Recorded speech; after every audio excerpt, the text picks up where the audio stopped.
Oh, wait a minute, we're not ready. Yes, we're No, I'm ready. kidding. So, here we are.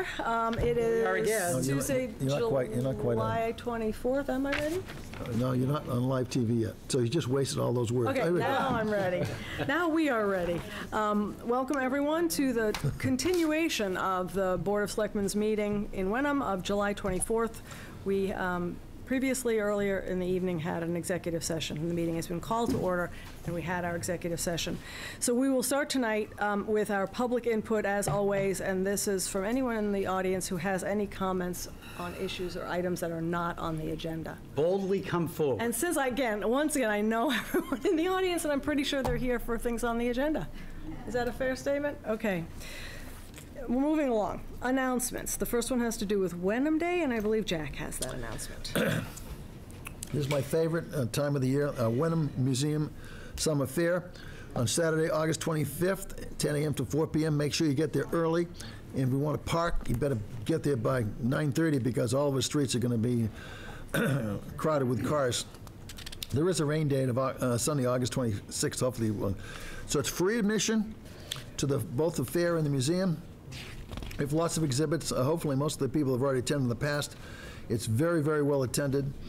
We have a lot of vendors, the fire department open house, the pony rides, town hall is open, lawn games, petting zoo, a lot of food trucks. Ipswich Ale and Tapmobile is there as well for those who just have to sit down and have a beer.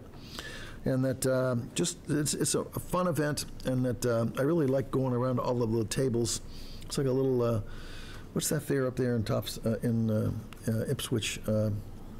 It's not a fair. It's Ipswich Days? No, it's the every Saturday, don't they? A farmer's market kind of thing? No. I don't know. It's there you go. Every Saturday? Are you thinking about Todd's Farm Yeah. in Rowley? Yeah. Yeah. Much better than that, of course. Anyway, August 25th, Saturday, August 25th, 10 a.m. to 4 p.m. Please come, and better get there early because it's very popular. And that I'm certainly going to be there. Yes, I will. I guess I'm done for the evening. Oh, I have something else. It was nice seeing you again. It's great that you I'll could see you, stop John. by. The next announcement has to do with something that I hope everyone in town knows about by now, and it's Wenham's 375th anniversary celebration. The flyer says, join us for a townwide parade, followed by a community day at Pingree Park. The date is September 8th. And the parade will start at the Bucher School at 10 a.m. And the community day at Pingree Park will start at 11:30 and go until 3 p.m. Merchandise, 370th anniversary merchandise is available at the town clerk's office. And if you're on Facebook and you don't know that, you're not reading enough. I think all Make of sure us- you bring your checkbook, because when you buy those things, You have to they pay for don't do a credit card. Right. I think our selectmen all should either have a hat or a shirt, one of them three. So if I see you all there and you don't have anything, Oh, Bring all right. my I'm gonna husband be, wearing his hat and his shirt, and I'll just, that be okay? Because I don't wear ball caps or T-shirts, so that would be. How about- I do own them, how however. about socks? They. I own a piece of everything. So 375th, put September 8th on your date, on your calendar, and it sounds like it will be You know, Catherine, of fun. when I was over at the ice cream social the other day, I bought a whole bunch of stuff, including a bag, and I left it there. You just reminded me. It's over at the senior center. They've already resold I'm it. Lost sure. and found. Sold it again. It's been repurposed. Got to maximize our. Oh, 24 hours. a double sale. This is our reaction, we're getting goofy. Okay, moving along on our agenda. The third item is the third annual Citizens Leadership Academy, and John, you Yes. have that. Coming this fall, our third annual Town of Wenham Citizen Leadership Academy. You got to be there. I mean, we've had rave reviews from people even at the state level, Peter, Jackie, and so forth, and all of us have contributed in one way or another. This is just a wonderful program to help folks who are not familiar with town-style government to understand how it works. And it's not complicated, it's not scary, it's a very good way to step into and understand your town government, how it performs, and what participation you can have in it. So if you want to run for selectman someday, please, I would love to entertain that, very much so. So it is going to happen, all right, September 13th, Thursday, okay, it's an 11-week session led by department heads. Academy is there's no cost for it, for the participants. All residents 18 and above encouraged to attend. Registration will be open in August. I assume we'll have another note on this down the line. Do you want to come up and speak? I figured you calling on me, John, so I didn't give you a Come on. I just thought you would, so I apologize. Come on up. This is the leader of the Come on pack down. over here. Welcome, Jackie. You talk it up early enough. Future Yeah. President of the United States. I can see it coming. Out of control. The Jackie Bressingham here about the Citizens Leadership Academy. We're kicking off this year. We're switching from Wednesdays to Thursdays, and we'll be having actually 11 sessions this year instead of 10. And we'll actually be having a special 12th session in honor of the 375th. So we're expanding to 11 sessions and 2 hours a week instead of an hour and a half, because we just have so much that we've gotten feedback that residents would like us to do more on, topics that we haven't covered. So we're trying to give the people what they want and cover everything that people have asked us to. But we also have a special event that I wanted to bring up as part of the 375th this year. On Wednesday, December 5th, we'll be doing a historic mock town meeting at the First Church. So the first hour will be a program in a mock town meeting the way we always have done at the Citizens Academy, but with the historic twist on it. So we'll have 12 selectmen at that mock town meeting the way they did in imagine those that. days. There will be a fee if you didn't show up to the previous town meeting, because they charged if you didn't show up to town meeting in those days. It's going to be great. So I just am pushing for that event because I think it's going to be really fun. We're working with the First Church because they're actually celebrating their 375th in 2019, so they'll be kicking off their celebrations in January. So we did this in December as a way to kind of celebrate both. Spin into theirs. Correct. So that's why I'm here, because that's actually going to be a part of the Citizen Leadership Academy schedule this year as well. But we've got a lot of fun things planned: tours of fire and police, sessions with all your favorite department heads, and we're really hoping folks will join us, because I think we've had a lot of great folks come through the program, some of whom have become appointed and now elected officials. So it's a great way to get to know the community, to get to know what it's like to be an elected or an appointed official in Wenham. So we hope to see a lot of folks there. Great. John. Question. Of course. Have you thought about televising it? We have thought about televising it. However, I want people to be here to ask questions, to interact with us. So we have chosen to not yet televise because we want the people to come to town hall. I think that's part of our goal, is to have that interaction, that face-to-face moment with department heads and the residents, so they feel comfortable with them, that they know who to ask questions to. So it's something that we've heard before, but I think we're still a little new, and I want to keep it special for the people that do sign up and attend on a weekly basis. Okay. So I don't know, maybe recording it for playback another time? I think this year we talked about recording especially the budget process session, because I think that's something that the chairman of the FinCom, Alex Began, he did it last year, and he took over from Mike Lucy, and that's always a really informative session that both have done a wonderful job presenting. So I think that would be the first one that we would record. And the other thing I would say, just kind of logistically, is we try to not have kind of the same PowerPoint presentation format in town hall. So we are in the library, council on aging, That's fire good. police departments, especially. It might be kind of logistically a little bit There's different. videos, there's Okay. activities and games. It's hard Yeah. to.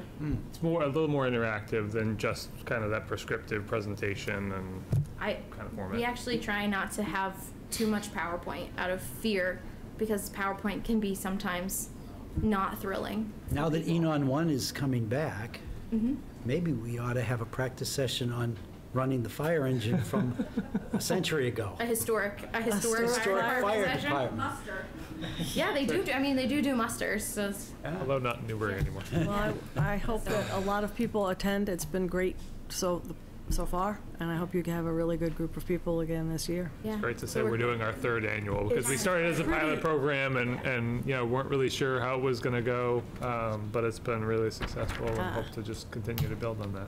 Agreed. Thank Thank you. you. Thank you, Jackie. Okay, next on our agenda, we have reports, and I think first we have a town administrator's report. That would be for Peter. Yeah, I'll give a couple personnel updates. So if you'll recall, when we went through the FY19 budget process, we made a decision at the time to split the staffing support for our land use boards to 2 part-time 19-hour-a-week positions starting July 1. So Margaret Hoffman, who had been our full-time planning coordinator, still here and still supporting the planning board and ZBA, but is now in more of a part-time role just in terms of her hours, and is in town hall generally Tuesdays and Thursdays, and at those board and committee meetings. So for the other position, the new position, Conservation and Open Space Coordinator, that is also 19.5 hours a week. We posted that in May. We brought in several candidates to be interviewed, and coming out of that process, have selected Melissa Berry to fill the position. She's wrapping up her master's program in biology at BU, focus on ecology. She's taken a number of the MACC Conservation Association certificate program courses. So we're excited to have her on board. She's set to start on August 13th. We'll generally work on Mondays, Wednesday, Fridays so that there's somebody in the planning office when town hall is open, although the first month or two, the plan is to have her in on Tuesdays with Margaret so that there's some overlap and continuity there. But that's the first piece. And then the second is we recently hired Jennifer Flynn as the new COA Outreach Marketing Coordinator. Not a new position. It's part-time, 12 hours a week, but it really is there to support Jim as the COA Director and doing outreach to the senior population, putting together marketing materials, educational programs, and those kind of administrative tasks. And she'll also be doing some targeted work on the Age and Dementia Friendly Community Initiative that we're obviously actively involved in right now. So 2 updates on that, and that's it. Questions? Geez, Peter, you Okay, were brief. I do. Try. That's okay. We did meet a week ago. Oh, I do have a chairman's report today. It is related to our earlier executive session that I referred to earlier in the meeting. And I will preface it to say that the following press release will be issued tonight. Tonight, after the meeting, yep. The chairman of the Board of Selectmen, myself, Town Administrator Peter Lombardi, and Police Chief Thomas C. Perkins report that earlier today, Wenham police officers Shane M. Kavanaugh and William J. Carney voluntarily resigned from their positions effective immediately. These resignations came as a result of an internal investigation initiated by the town of Wenham in response to allegations that were raised regarding the conduct of these 2 employees unrelated to their official capacities. During the Board of Selectmen's executive session this afternoon, we voted to execute individual separation agreements with each officer. These agreements do not confer any additional wages or benefits to either officer other than those benefits previously earned under their collective bargaining agreement and consistent with the town's personnel policies.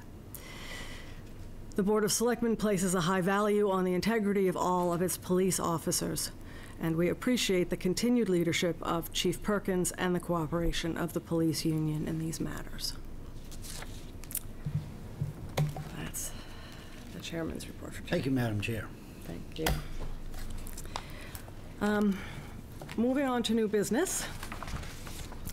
The first thing that we have on our agenda, I think, is actually happily my agenda item to at least introduce, and it's a review and potential approval of an Affordable Housing Trust funding request for Habitat for Humanity's Hull Street project. And we have with us tonight Josh Anderson, the Affordable Housing Trust Chair, and Don Preston, who I would invite to come up as well, because I think we're going to ask him to flesh out some details. Back again. Back again.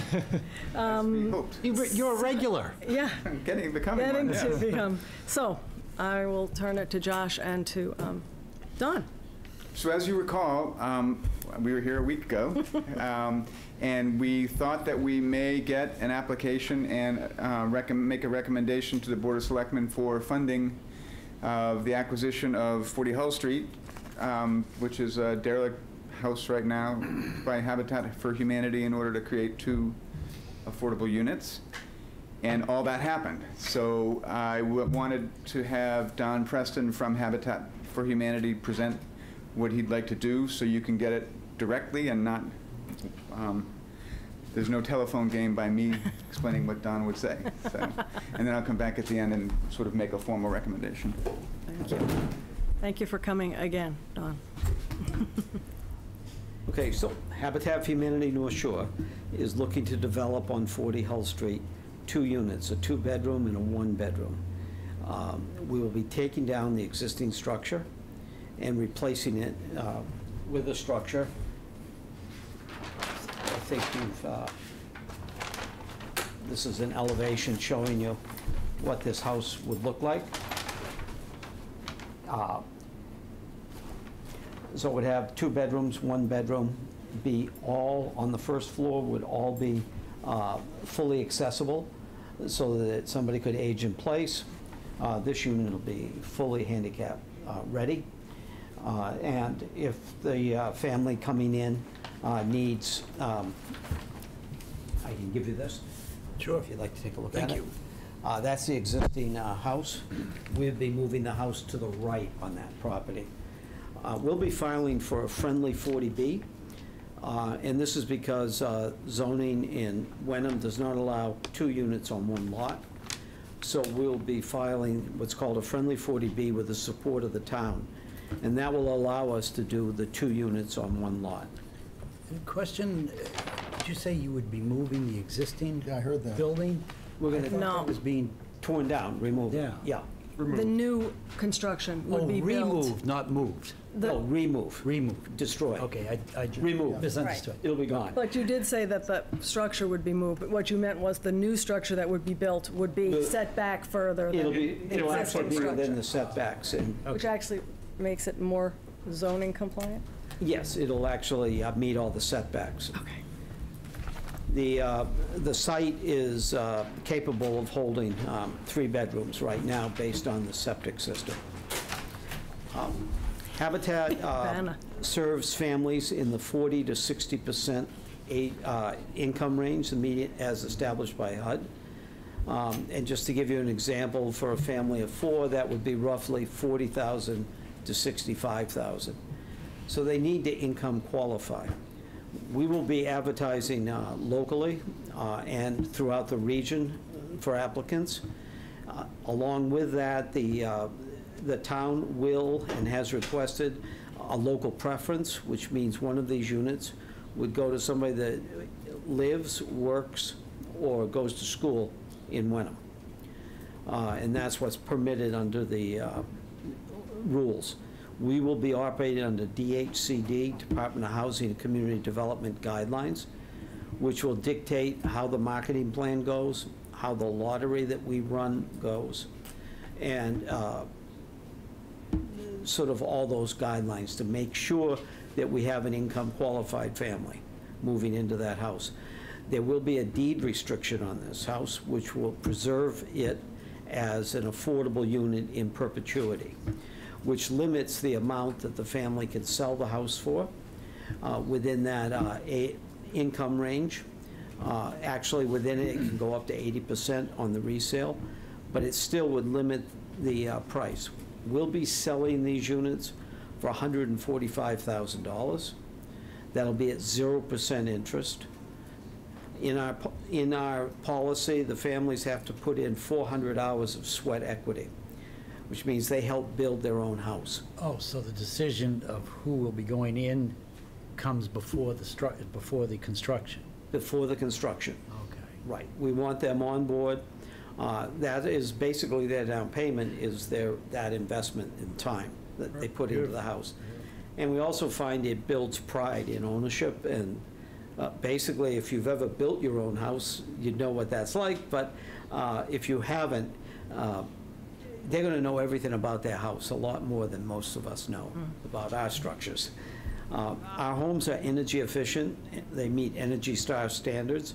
We have a HERS rater that works with us to guarantee that we block all air infiltration and minimize the loss of water. So it's quite a process. Again, our family selection process, the marketing will be open for about 90 days. We will be advertising in schools, in housing authorities, in religious institutions, colleges, on social media, in newspapers. When we take in the applications, well, we are going to review their taxes, we're going to review their pay stubs. We do a credit check on them, pull a credit report. We do Corey and SORI background checks. We do home visits.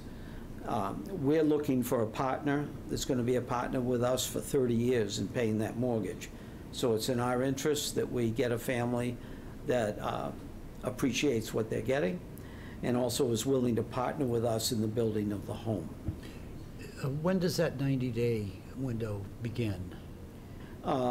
Depending on where we go here, it will probably start, I suspect, in September. Because we need to work with DHCD on the friendly 40B. And how do people acquire the information about?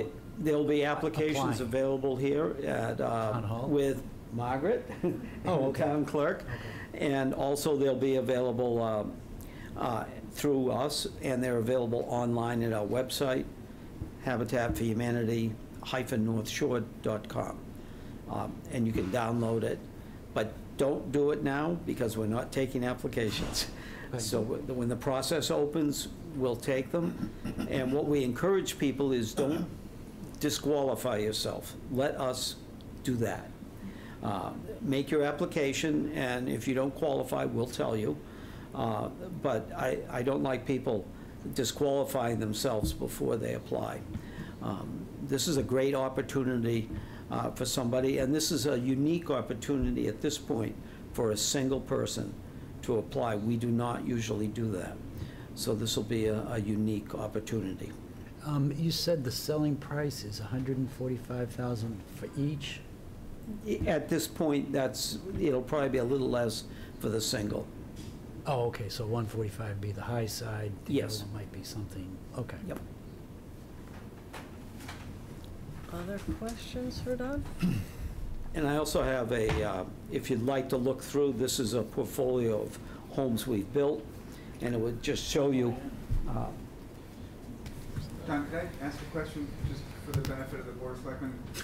This is going to be structured as a condominium, and Habitat for Humanity remains a member of that condominium. Could you just talk about that a little bit? Yeah, we, on all our duplexes, or we've done 3 families, and we also have one, you'll see in there in Peabody, that has 6 units in it.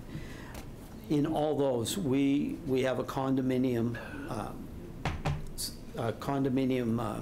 it is a condominium, and we are one of the voting members in it.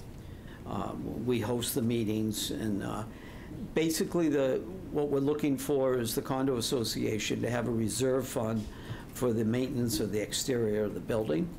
And they sometimes, some of these groups will decide to hire somebody for snow removal, cutting the grass. Others will do that themselves, realizing the savings. But we do want them to have a fund so that they can do the maintenance on their buildings. Jack? I think it's an absolutely fantastic idea, and Josh gave us a preview of this at our last meeting, and that this is just wonderful. It'd be nice if you found other sites on Wenham you can do the same thing, that, because that would help us in our affordable housing inventory, and it just helps people have affordable housing, so fantastic. Yeah, many years ago, I participated in building a couple of structures in Ipswich. Yep. And, I've got a construction background, so they appreciated having somebody who knew what they were doing. But I just couldn't believe how good a pace it sets. You said you buy into it because you put your own time into it, that's absolutely perfect. We also partner with Essex Technical High School. Okay. So students from the school come and work on our projects, doing plumbing, electric, some framing, and other masonry and that. So it's quite an educational experience for the students, real life, and they give back to the communities they come from. Yeah. I have one follow-up question. Would we expect to see Jimmy Carter, by the way, in the house at all? That is always a possibility, but not a probability. Good, wow, he's a politician. Hey, he must be about 95 now, so if he gets up on the roof, all up power to him, so.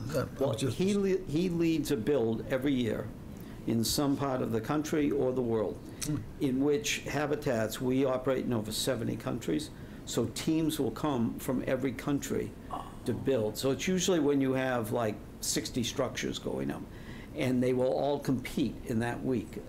So France will compete with Sweden, which will compete with Zambia, and on it goes. And it's and he's quite an inspiration. Oh, God bless him. For other volunteers. I didn't realize. I'm a it was Republican an as well, international so. program. Yep. So Habitat itself is an international. Yes. We have over 1,400 affiliates in the United States, Yep. 17 in Massachusetts. At any one time, there are close to 50 homes under construction in Massachusetts, all affordable, all similar. And we also, as I say, work in 70 countries. Our affiliate is teamed up with Zambia, where we have sponsored 38 and a half homes. 38 and a half.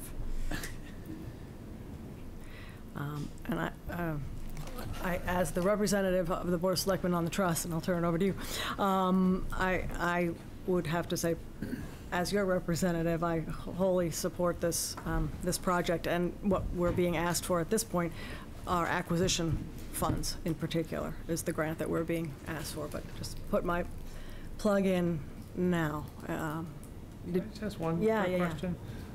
Big picture, best case scenario, assuming funding gets approved and you go through the comp permit process, and all of your own internal vetting processes and then construction and so forth, when could the town expect to see the structures built and the families in those new units? Roughly. Roughly? Yeah. The first thing that'll occur, and we don't expect to close on this until sometime in November, because this all hinges on the comprehensive permit. But when that does happen, we will tear down the structure immediately. Then we will, the earliest would be spring start, but it would be a good year after that. So it could be spring or a fall start, depending on another project that might be occurring. Okay. Just helpful to, in terms of expectations for everybody. I thought it'd be just good to know that. Now, what do you look for a site? Do you look for a home that just doesn't have a value falling apart, anymore? John. That's It's pretty bad? falling apart. Or do you do actually from just plain raw land? Well, for instance, we're building over on Lorraine Road, that's raw land. It was land the town of Danvers had, Okay. and they transferred it to their housing trust, which then in turn transferred it to us. In Ipswich, the last house we did was from the 1850s, and it had been foreclosed on, and the town owned it, and they again did an RFP, and we took that on. In this case, the owner has volunteered with Habitat. She had bought it in foreclosure with anticipation of doing a project, and then it was overwhelming, and so she said, would you be interested? Which then brought me to Wasn't the a tough- Housing Trust, and that's how that happened. Wow. And then, Well, I asked the question because the town of Wenham has some pieces of land spread out through the town that may not meet, some requirements. I'm not sure anymore. It's been a long time since I've seen any of this, but you may know better, Peter. And would it be worth us to explore to see if there's some buildable lots? definitely. I know the trust has had those discussions, so I'll Right. probably. I would suggest that we There we do we do this deal. And then look forward to the future for others as well. Okay. Yeah. Touche. Let me know if there's something Oh, we sure, absolutely. can do, help, whatever. And we'll, We start work. Yeah. Yeah, really, you'll be the first Still have person two good they hands, call. and I know the trade. so, Hand, at its, John. Good at its, party. Yeah. excuse me, sorry.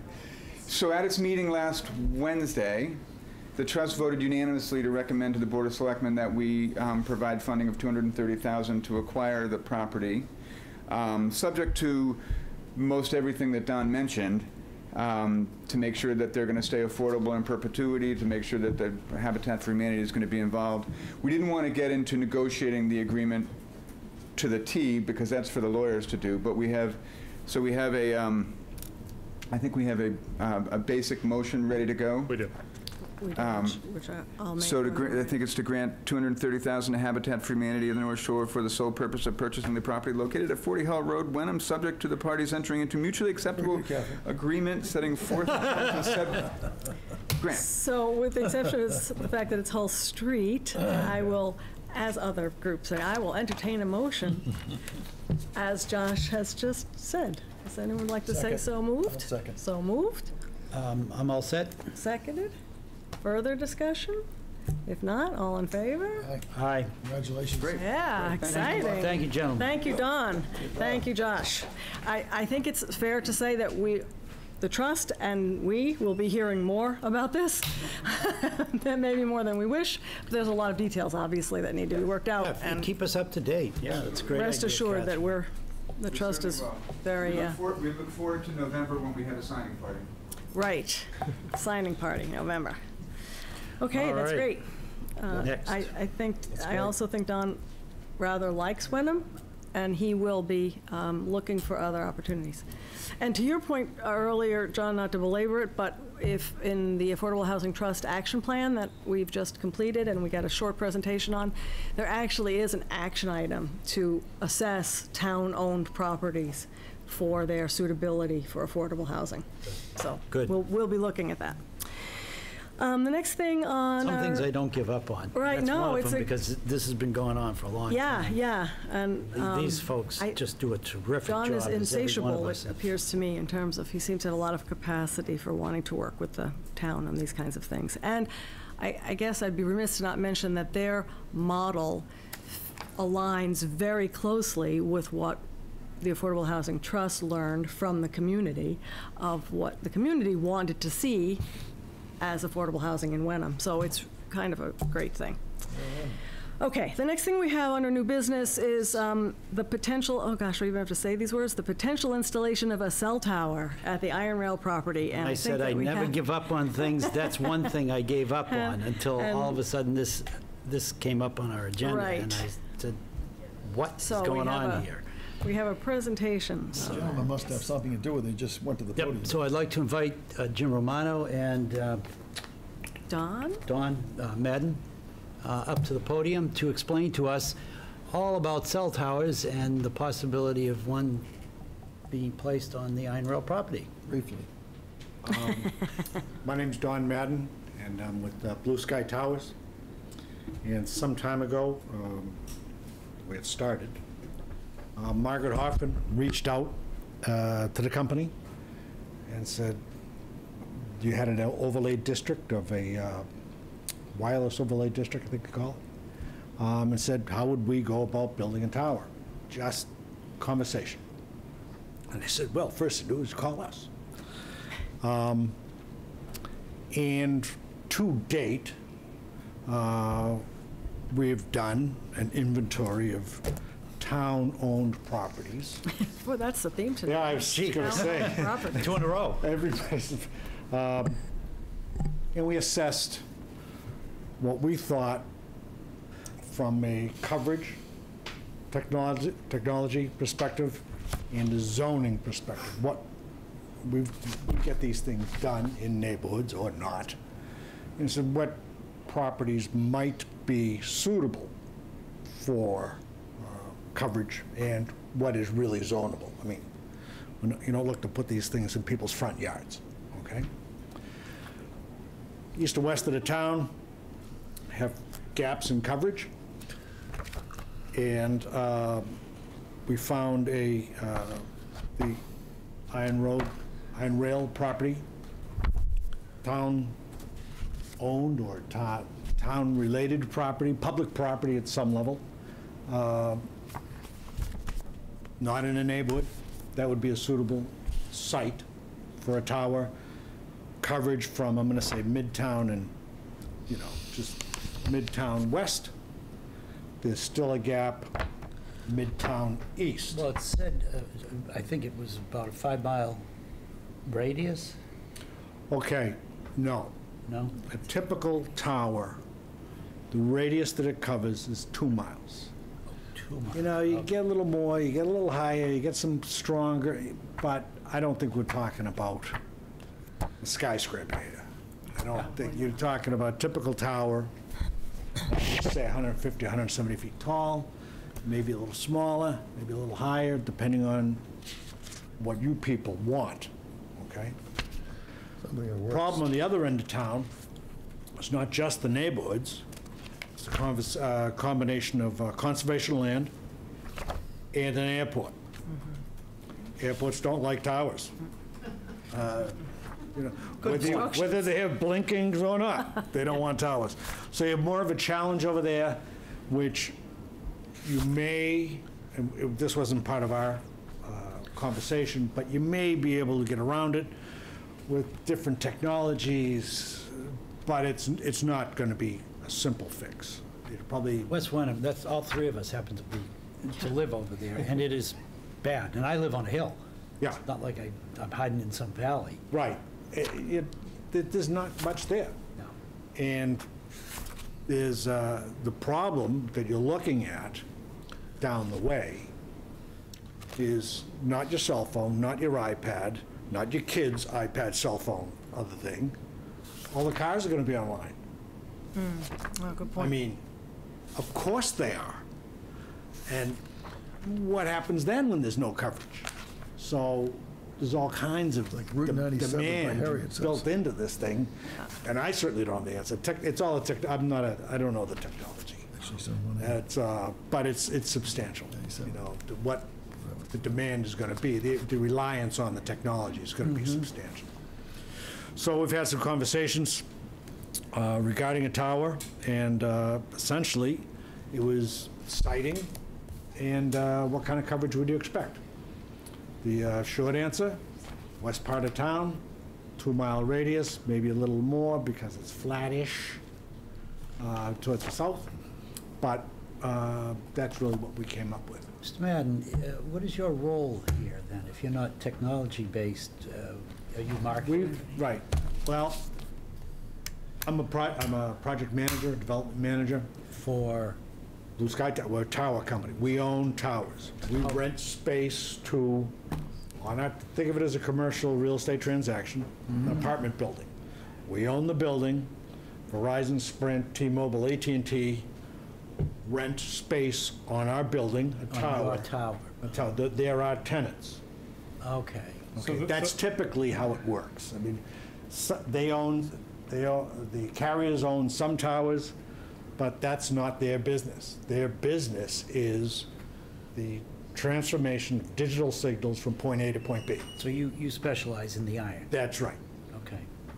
So this is something where if the town were interested in potentially siting a tower on the iron rail facility, that we would have to go through a formal RFP process, and Blue Sky Towers would presumably be one of the entities that would be bidding as part of that solicitation. But really, the work that they've done to this point in terms of coverage map and feasibility and the like has just been, them volunteering those services. There's no guarantee that they would necessarily be the one that won that bid if we went through that process. Frankly, this is on my way home. Well, thank you for stopping by. That's, So if you were to site a tower on iron rail property, right. we would probably meet the east border where we bump into Beverly Farms, and you would be able to cover how far into the center of town, or? Let's say the center, don't quote me, Yeah, so there's actually pretty good coverage out in the, I was looking at the maps, but around Gordon. You have the maps? it's not easy to. But it's in the, where Route 22 comes through, so Essex, Grapevine, Rubley, and then, so it extends out, basically carries the coverage on Grapevine up to where it's not that good at Gordon, and then it covers up to, up Larch and Dodges and this way. So, this is not to be negative, you really wouldn't be any effect from No. here west to the No. airport area? Okay. Nope, it's just, it's, Unless, of course, you wanted to make another parcel of land available, then we'd be happy to bid on it. I Except spent that you have 10 some- years trying to solicit attention to this issue. Everybody wants reception. Nobody wants a tower. so, welcome Finally to my- got tired of welcome to trying to my world. reconcile. yeah, and the reception issue on the west side of town is really the restrictions that we have to work within with the FAA because of Beverly Airport. So, as That's Don a said, big it hurdle. could be possible, but it's a lot more complicated. And so our thought here was, this is less complicated. It could be resolved at the local level. Yeah, so it may help And part of the town. it could help on coverage, and the other reason why we've talked about cell towers, particularly on municipal land, is potential revenue source. So that's Yep. another, Yep. potential win for. Have you for looked the at these town. maps? We might have some copies, but they're not color, and, Yeah, what we have is all black and white. Just, yeah, I'm trying. let's say, the site is roughly where my finger is, Mhm. okay? That's a heat map. And that, can And you, the purple areas, this side of town is where we're looking to cover. okay. That side of town, the airport, is problematic. Yeah, we're pie-shaped, sort of say. and, So the IRL property is a fairly large property, and it was a little hard for me to, and maybe Jim will be able to answer this, to understand exactly where this tower would be located, say, relative to. I will defer to the landlord of the, yeah, so, and by the way, Jim, I want to thank you so much for bringing this to the front line. You and I have never even talked about this, and I'm so thrilled.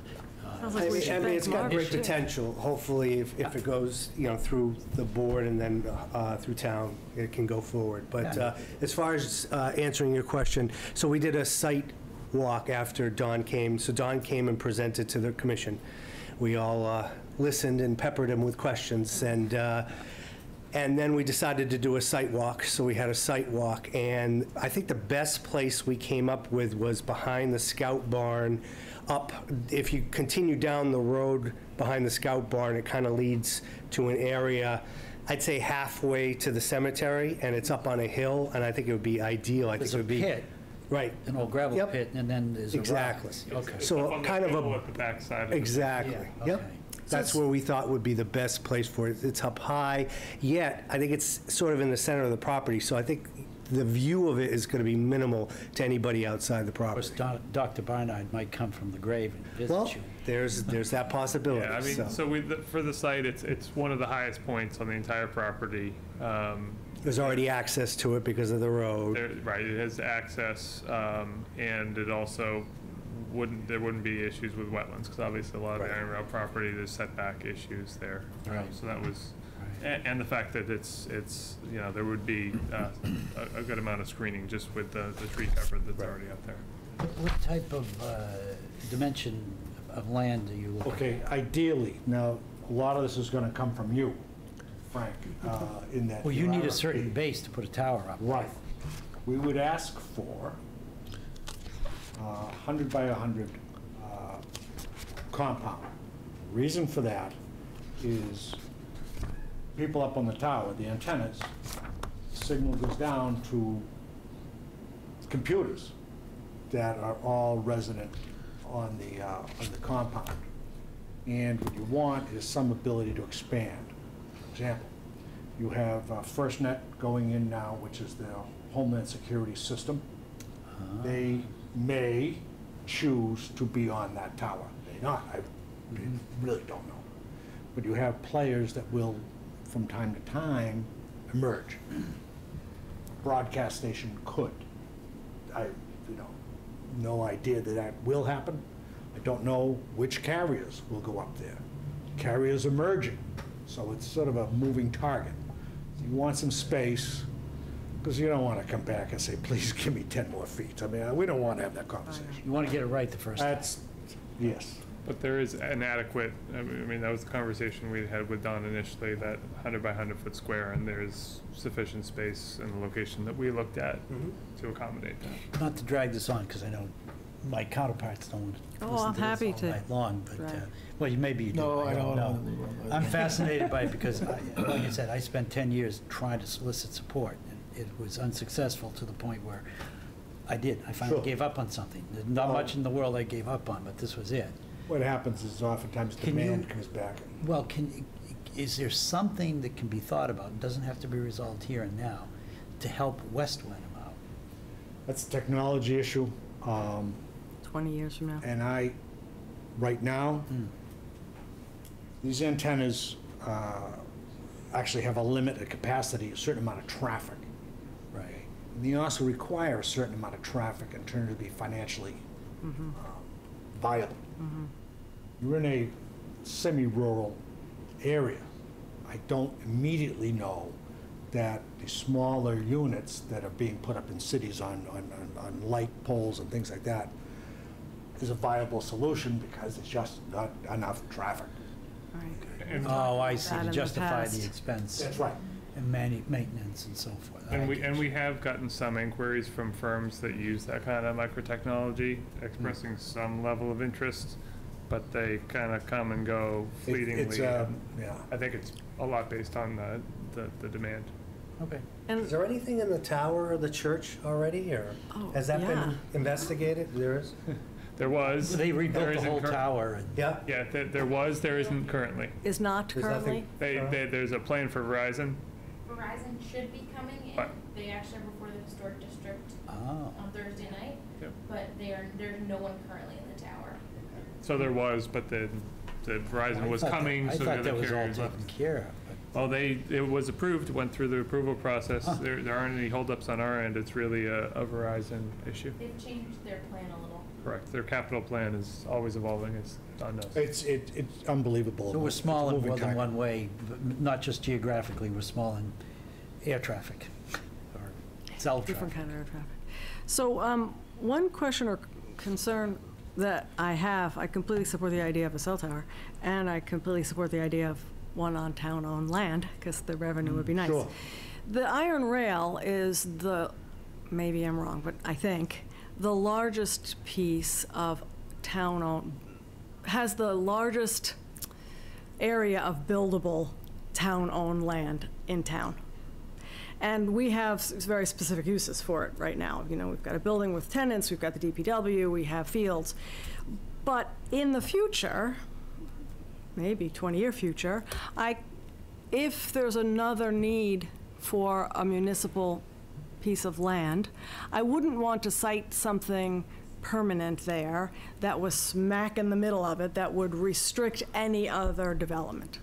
So that's why I asked where, and, you know, ultimately I kind of like to see Well- where, but that would be a consideration in my mind in terms of just citing on that particular property, The issue, you could address the issue in your RFP right? by limiting or expanding the term. I can tell you that the projects that I deal with now, I ask for a 50-year Yeah. it's a term. long time. If you do it less, there's going to be financial pushback on that. And that's because the carriers want a long-term Sure. solution. They don't want to come back in 10 years for another. They just want the tower, and they can upgrade the facilities, the technology on that.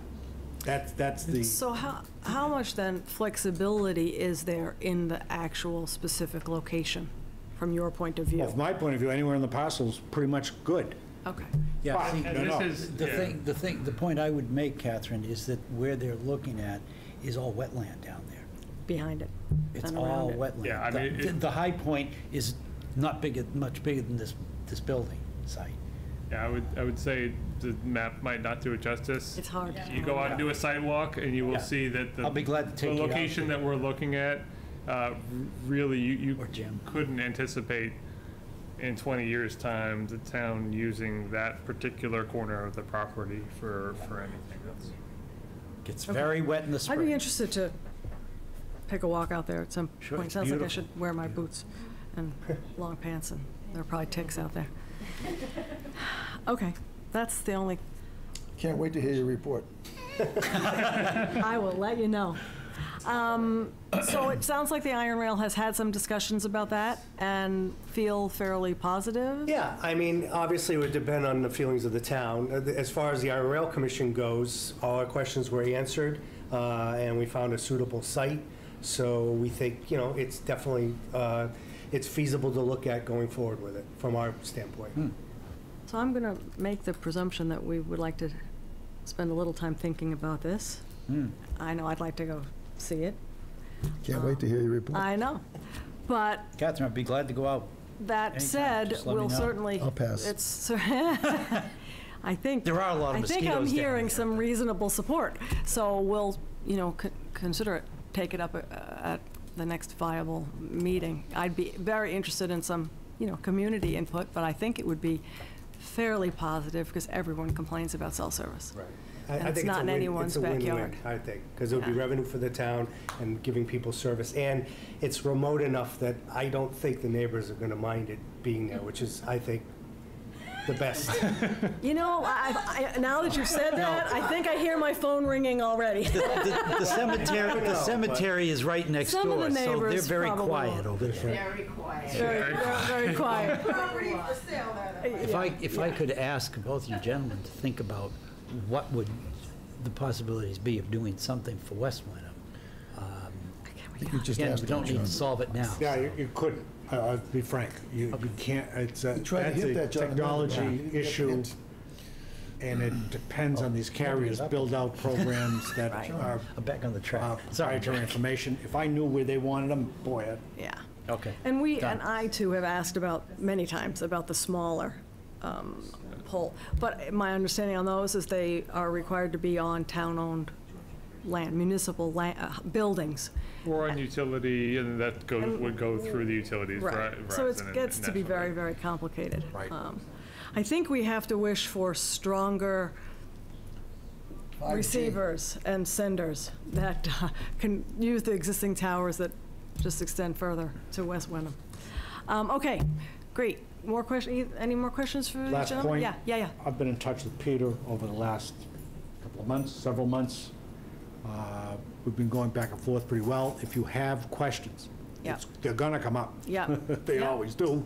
Feel You leave free. a card? John, give me your telephone number, John. Yeah. No, that's why there, Vice I versa, think I we're should going to think of some questions that we But have that we. This is how it works. Right. It's all It's conversational. a little bit of a until- process, until it isn't. but hopefully not too long a process. Thank you. We can cite a tower there. That's okay. and we If can Peter get has your revenue out of number, it. I can get your Oh, number. I there you don't, go. oh, thanks. And process-wise, obviously, if the board is interested in moving forward with the project, first step would be putting together the RFP. Right. And as Don referenced at the beginning, it is within it's one of the parcels in our wireless overlay district. In the packet is an excerpt from the zoning bylaw that lays out exactly what those restrictions are. So I think it'd be helpful probably to look through those as well. Right, great. Thank you. Thank you. Well, I have a comment. I'm sorry, I I'm sorry. didn't get a chance. No, without well, it. you said you were done. No, I didn't say I was Okay, done. so I said sorry. he was done with his comment. Okay, sorry, go ahead, Jack. Because he already asked about 97 for the third time. I said that was The enough. floor is yours, Jack. Just saying, I'm enthusiastic about the possibility of having it there, particularly on town-owned land, which we can't use otherwise, and for town revenue. You know, we have a high tax rate, and if we can put something there and earn a few bucks on it, I'm all for in favor of it. Yeah. That's all. Okay, great. Anything else? We probably will There's be no in vote touch with. tonight. No vote, this is just. Subject to, of course, initial your review- yeah. walk. Yeah, right. Well, just a discussion. Now we've got it out on the table. best. Thank you very Thank you. much for Thank coming. you. Thank you. Have a great night. Thank you. Okay, and along the vein of reviews, the next thing on our agenda, which I think is Jack's item, is It is. feedback and review of the open space and recreation plan. And we have Margaret, we have Lynn. Oh, I didn't even see Lynn I come guess it's in. my agenda item, And okay. it's your agenda item. So everyone who has anything to do with this, please get up to the microphone. All of you with right now. That's a good Jack punt. And that, Excellent. by the way, for the viewing audience, I'm now holding up the report we have in front of us. It's well over 100 pages. So I don't know how you're going to summarize this report. Oh, if anyone But, can do it, please it's my agenda item, so that, I don't know how you're going to do this, or how you're going to, we have three people, Lynn Duncan, Asma Saeed, if I'm pronouncing your name correctly, excuse me, you listening? I guess not. Yep. And obviously Margaret Hoffman. Would you all come up to the microphone at the same time so you can ad-lib and reinforce each other? I'd rather have you not come up sequentially. I'd rather have you come up all at once so we can fire away. And hopefully, truncate this in 2-hour-long meeting to something. It's up to you. Listen, I said it's my agenda item. It's your agenda item. Hey, It's my meeting. hey, we're all equal here. You gave it to me. You could have taken this agenda item, and you didn't. This is And if you had, next time you do it, you'll take the agenda item, not me. There we go. So let's just So- be sure we fully understand this, because it's an important plan that they have spent a lot. This is, it's called an initial review of feedback. So this is an initial review of the feedback of the final draft of the open space and recreation plan. So I just wanted to make sure that people knew the title of, there we go. Doesn't Okay, say, thank you for coming. doesn't say initial review, but Am I allowed to anyway, say that's that? what my thing says here. So whichever one of you are going to take the first lick, go ahead. Well, sure. So I'm Lynn Duncan with the Sokola Group, actually also, as you well know, a resident of Wenham. Worked very closely with Margaret Hoffman and with the Open Space and Recreation Committee. You see the list of members there with Esma now, who I guess is chair, and also Ann Weeks. I thought it was really important, not just for me to be here this evening, but for Margaret and members of the committee. It's been now, I guess, about a 9-month process, started in September. So this is, I'm going to do a brief version of the PowerPoint presentation from May 22nd to summarize those 100 pages, as It's at least you 100 said. pages. So we'll see how well I can do with that. Okay. So as I understood it, what was most important was to understand the process, then to understand the recommendations, and I want to let you know how we got to those recommendations. So I'm going to review the process. I'm going to review the high priority recommendations. I'm going to highlight some of the results of the community survey. I want to review the goals, which is a really important piece of the plan. And then at the end, I want to show you how the open space evaluation matrix works, because that's going to be something that not only important to the, the Open Space and Recreation Committee, but very important for the Board of Selectmen. Okay, so we had a very comprehensive public process. We had a kickoff meeting, and I know, I believe at least 2 of the members of the Board of Selectmen were actually at our kickoff meeting here in September. Yep. With Peter and with the committee. We had a community survey, which had a very good response. We did 2 townwide public forums, which were very engaging. Got a lot of information from that. After the last public forum, which was May 22nd, we posted the draft plan online, and we did get some additional comments submitted. And our goal now is to submit the final draft plan to the state. I call it a draft plan because the state usually has some changes that they want to make. And so until we get those couple of changes back from the state and then submit it, then it will be a final plan. Okay, so there's some things I'm going to skip. So here we are on the community survey. We did an online survey, but we also had survey forums at the Council on Aging building, at the Town Hall, at the library. It was open for about a month, from November 2nd this past year to December 4th. And we had really an excellent response. There were 382 responses from residents.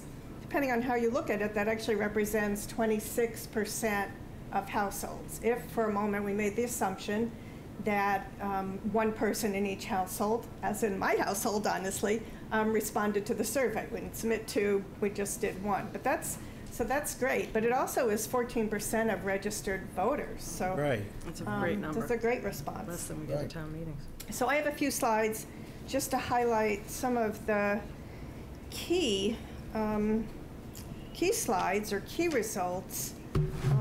Well, when you because said, it said filtered responses? Oh, filtered, yes, What because- does that mean? Initially, we put it out there in the Recreation Department, which of course is a joint Hamilton-Wenham Recreation Department, Right. sent it out to their email list, and we got some responses from Hamilton. Oh. And so then we adjusted the survey. And so then we have 382, which were the 473 minus 382 the keepers, non-resident. not Yeah, Hamilton yeah, residents. yeah. Wenham residents. Exactly. So the information is all based on that 382.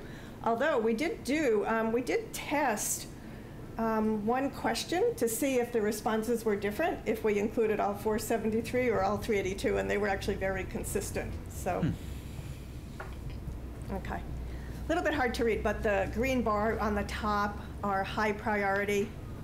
The blue, people thought that the particular action would be a medium priority, and the yellow was a low priority.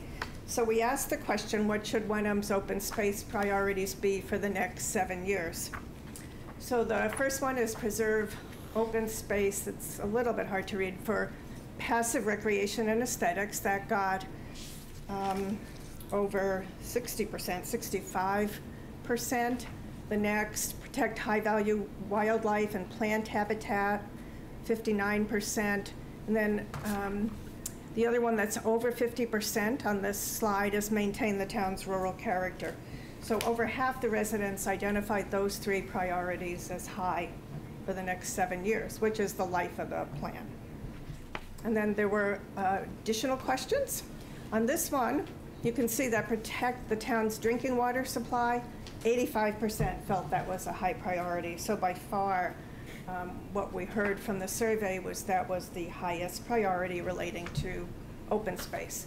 And preserve places of historical value and preserve current farmland, still just under 50%, but if you total the high and medium responses, then certainly over 50% felt that those were important. And we keep these in mind because then when we look at the evaluation matrix for evaluating open space parcels, this will become very important in how we structure that.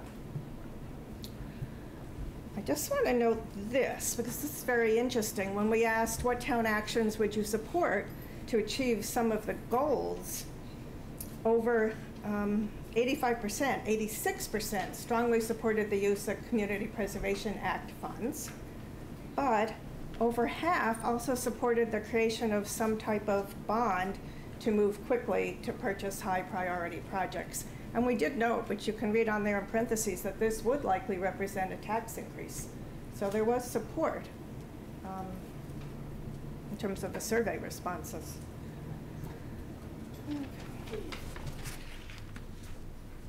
So another key slide, how should we provide for a wide range of recreational opportunities?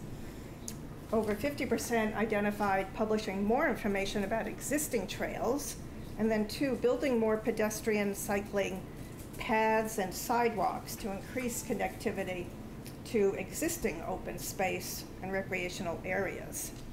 So again, you'll see how these community values are reflected in the matrix as we get to that. Okay. Before you go on, I have a question. Sure. So,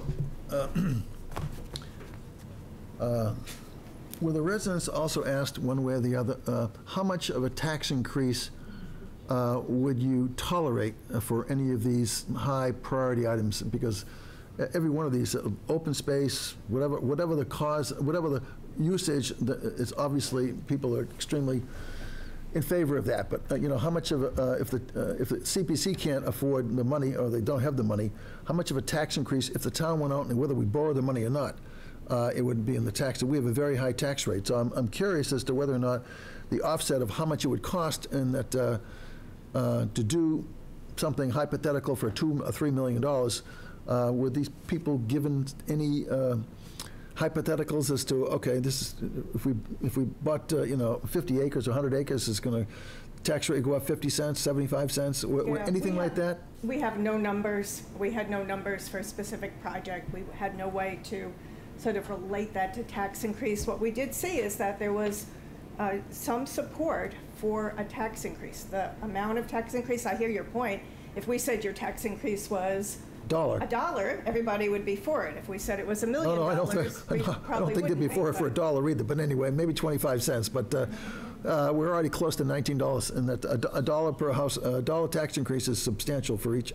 So I'm just curious, because we just had a issue with a golf course that's now closed down the street here, and that it would have cost us, we thought, $2.3 million to purchase it for open space, and that I don't think it would have, we never actually presented this to the town, but I think it would have failed if we asked for that amount of money outside of in CPC funds, and that so everything in life is a trade-off, and so I mean having open space and et cetera, I don't see why anyone would vote against that. No, I don't care about open space. No, everyone cares about the rural character of the town, open space, et cetera. Certainly preserving our water supply, although with Wenham Lake there we can put wells all around the place, and I don't think we have any problem with that. So, but I'm getting repetitive now. So unless there's a cost to that, I think that's hard to basically digest and say, I mean, the Board of Selectmen, well, based on this, we should be, out there buying open space or something like that. And that I'm not sure that at the town meeting, when we actually present something like this, if we had an opportunity to do so, it would be favorably responded to. That's, I'll shut up now. So if I could just, a two-part answer to that. I think the first part is, to Lynn's point, to a certain extent, it depends on the particulars of a given project or parcel, or set of parcels of projects, in terms of what the appetite would be. But all of these were heavily green. So I didn't see any of these were, only 35 or 40, but all of these were 55, 60, 65. These were heavily green bars, which were, I'm interpreting as heavily in favor of. Right. So, and I think an important part, kind of big picture of the conversation tonight, is that the work that's been done has really been to assemble this plan, and to me, the most important part of the plan is Section 9, which is the action plan, which lays out, based on the findings from the plan and the interest and the feedback that we've received, what the town plans to do over the next 7 years and who's responsible for it and when we're going to do it.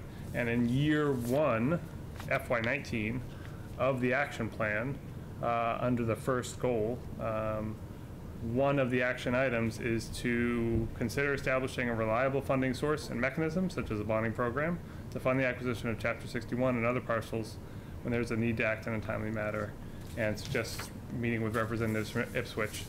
The responsible parties for that, Open Space Committee, Board of Selectmen, and I'd suggest the Finance Committee. That's, I think, based on the initial feedback, I think that's something that we would need to work on in the next year collectively, and come up potentially with multiple scenarios and understand what the appetite would be based on for the increase in taxes. Correct.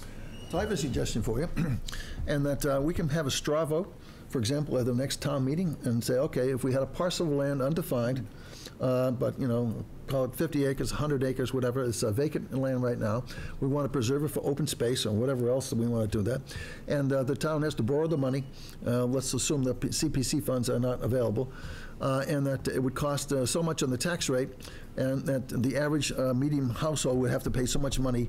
Who's in favor of that? And so that, that's where the rubber meets the road.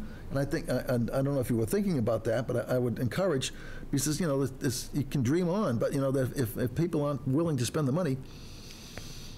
I think we'd have to give them a fully fledged. To some degree, a lot of it depends on the parcel. So if you were to actually pose a question as if tender crop was going up for sale and we had the potential to purchase it for $2 million, would people be amenable to a dollar increase, whatever it would be? Or if it's another parcel that they don't even know about, they might say no, but they may say absolutely for tender crop, depending on what we would do there. Would you put trails there? Would it be scenic? What would you, I think that's all part of the conversation of, you know, if people would vote for it or not. Well, and one of the other things about this plan is, without a plan in place, we can't access any state money. So. Well, and that was one of the the original impetus intents for the to plan do is this. To be able to access pots of money that we can't access now. Yeah. Additionally, we had a lot of conversation with Greenbelt about alternative funding mechanisms and their approach to Okay. collecting landowners and trying to get some of the land potentially donated. So there were lots of different kinds of, it wasn't that we didn't consider money at all. So this is in other words, this is the initial step into the arena. Correct, and I just think we need to get further into the presentation so that you can see how it sort of laid out over the whole course of the project. Because this was just the kickoff. This was just, let's just figure out what the town is interested in. Well, I mean, Then we knitted that together over time into a really nice matrix for use by you and the town in considering parcels as they come up. So. but I can't believe anyone's going to say, oh, I care less about open space. I don't care about our drinking water. I don't care about our rural character. I mean, people who live in Wenham, who's going to say no to that? Absolutely. I'm surprised it was only 60%. I'm surprised it wasn't 90%. I would think this is more a way of weighing all the different ways you could express that. So I like open space for this versus I like open space for that. It was less I like it or I don't, and more like I like it for this and not for that. So that means if the town is considering buying or working on a parcel, you're gonna go for the one that hits all those high points, not one that doesn't. And that's. And that was how we got to that, by doing the survey. So there are a number of things that I can say. Not all of this open space and recreation plan involves acquisition of land, which of course is a focus and may have been the catalyst for doing this plan. But there are a lot of recommendations. When you look through the action plan, under funding, it says not applicable. It's like that's, as Ann said, that's coordinate with some of the partners who are working out there in the open space arena. Greenbelt just is working on purchasing a piece of land for the town of Merrimack, where they are actually contributing most of the money, and the town of Merrimack is contributing a small amount. They're helping towns to save farmland, and there was just a recent email that I forwarded to the Open Space and Recreation Committee toward that end. But there are a number of recommendations here that don't involve acquisition of land. But the other really important piece, as I said, will be helpful to you, is this way of evaluating open space. And so the survey provides provides the community values, but then there are also objective values for how you evaluate a piece of land, which is something that you didn't have when the Lakeview Golf Course came up. So hopefully, with the matrix, which I'm going to get to right at the end of this, you will have a way of comparing and contrasting, evaluating parcels. If the selectmen want to move forward with something, you will have technical reasons to present at town meeting about why you think this piece of land is valuable. I would make a connection back to the prior presentation we had on Iron Rail. Now, that property is 80 acres. When the town bought it, it was just left as open space with the one building on it, well, two buildings, but one major building. And then it's been, by default, not by design, pretty much left open space. A cemetery, soccer fields, DPW, wetlands. I mean, Ben, we should be doing this by design as opposed to by happenstance. So interesting, one of the questions I had, I don't know if Margaret remembers this, I asked if there were a master plan for the Iron Rail site. Good question. Because it's a very interesting one, especially in light of the Reviewed discussion. as possible school site. Right. I will say when we get to the A whole lot of other matrix, things. that there are categories that we're not actually using for the open space plan that will be helpful for you if you wanted to evaluate a piece of land for a different type of municipal use, housing or school or something else. Okay.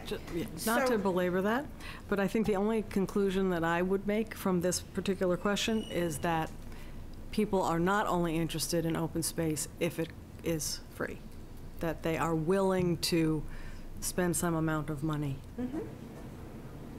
in order to meet any of the objectives of this plan. I think that's all I got from that question. But that's an important question, or an important answer, right? Okay, that's Okay. moving Is that on. aspirational? I mean, you know, that, you know. No, I think. It's just I at a think high that's level. At a very high level, in general, yeah. okay, some of this land that we're talking about, some of these trails that we're talking about building, some of this passive recreation may cost money. Are you willing to spend a penny or any money? And Okay. they might have said, no way, unless it can be funded or doesn't cost anything, I don't want to do it. I think this just says people are willing to consider I got it. an expenditure. That's all, that's the only way I interpreted that. Okay. Moving So, along. we do seem to have moved on, though, to talking about specific parcels. So I just wanted to take a look at the question that asked, which, if any, of the Chapter 61 parcels would you recommend for acquisition if you were given that option? Okay, so these are a little bit hard to see. Yeah. So in terms of the highest, so we asked people to identify which parcels. So the Wenham Country Club at 94 Main Street, the Streeter parcel at 9 Main Street. I don't have a laser thing with this, but I think you where it probably is. generally Yeah, know we're where they familiar are. with it, And then actually also 74 Cherry Street on the corner of Cherry and Pleasant, the short property, were the highest ranked. The most people thought they would be most interested in acquiring. Turned out that 74 Cherry Street actually already has a conservation restriction on it, so we don't need to worry about that. If it's sold, it still could not be developed because the conservation restriction would protect it. Excuse me, what about the property running between, in the historic district, that the lawyers, I'm blocking on his name, that he and his wife own? Oh, you mean down on the Hamilton line? Yeah. Yeah. Haley. That's not chapter six, that's not It's not chapter land. No, but it's a land that I would think that people should be interested in if you're going to have all these others and that. So I'll take that one. So this was my idea to add to the survey, this question, because to your point, Jack, I think I wanted to make it a little more concrete for residents in Yeah. terms of getting some feedback and prioritization.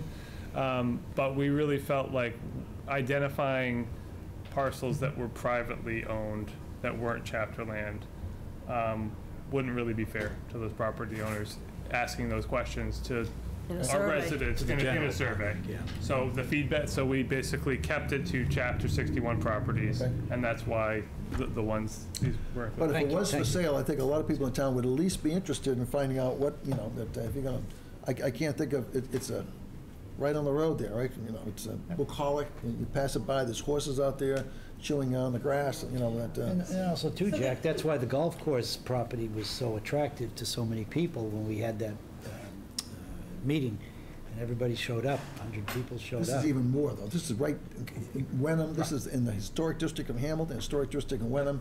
Yep. You pass it by when you're going all the way, I mean, that's going to Beverly, which is the other side of the tracks, kind of, sort of, you know.